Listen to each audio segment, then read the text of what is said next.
আগে মুসলমানদের ঠিক হতে হবে, ইহুদিদের শুধু দোষ দিলে নেই। আমাদের অনেক রাষ্ট্র মুসলমান রাষ্ট্রগুলো আছে, তারা আজকে নীরব ভূমিকা পালন করছেন। এর কারণটা কি?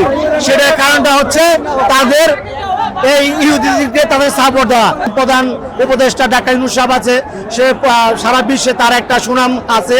আমরা চাই তার মাধ্যমে দেই কিভাবে এই মুসলিম রাষ্ট্রগুলোর গণহত্যা বন্ধ করা যায়, সেই পদক্ষেপ আমাদের এই বর্তমান সরকারকে নিতে হবে। প্রতিটি রাষ্ট্রে এবং প্রতিটি দেখা গেছে কিছু না কিছু দুষ্কৃতিকারী আছে। তো বাংলাদেশে কিছু দুষ্কৃতিকারী আছে বর্তমান সরকারের ভাবমূর্তি নষ্ট করার জন্য, এবং মুসলিম রাষ্ট্র আমাদের যেহেতু বাংলাদেশ, আমাদের ভাবমূর্তি নষ্ট করার জন্য সেই কিছু কেএফসি ভাটা কিছু অনাকাঙ্ক্ষী ঘটনা তারা ঘটিয়েছে। আজকে আমরা বাংলাদেশ জাতীয়তাবাদী দল বিএনপির উদ্যোগে আমাদের মুসলিম রাষ্ট্রগুলো ফিলিস্তিনি এবং গাজায় যে মুসলমানের উপরে বর্বরিত ইসরায়েল হামলা চালিয়েছে, তারই প্রতিবাদে আমাদের বিএনপির ভারপ্রাপ্ত চেয়ারম্যান জনাব তারেক রহমান আজকে এই মুসলিম বিশ্বের হত্যার প্রতিবাদে আজকে এই তাদের বর্বরিত হামলার প্রতিবাদে সংহতি জানিয়েছে।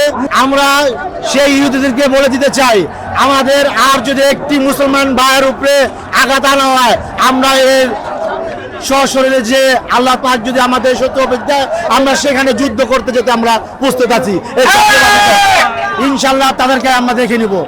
দেখেন আজকে দেখা গেছে আমাদের 80 কোটি ইহুদের বিরুদ্ধে আমরা প্রায় 200 কোটি মুসলমান, কিন্তু আমাদের কিছু রাষ্ট্রের কারণে আজকে আমাদের এই বর্বরিত হামলা আমরা শিকার হচ্ছি।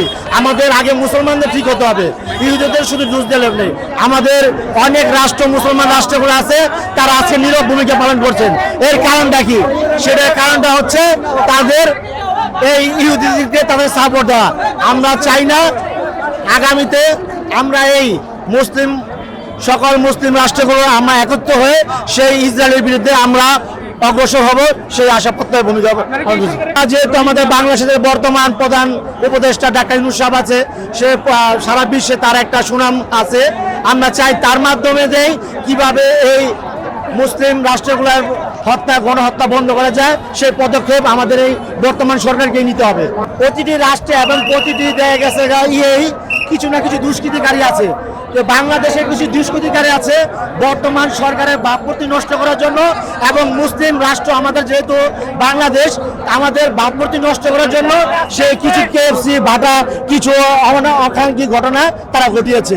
তার দায় আমাদের বর্তমান আমাদেরও না এবং আমাদের সরকারের প্রধানদেরও না।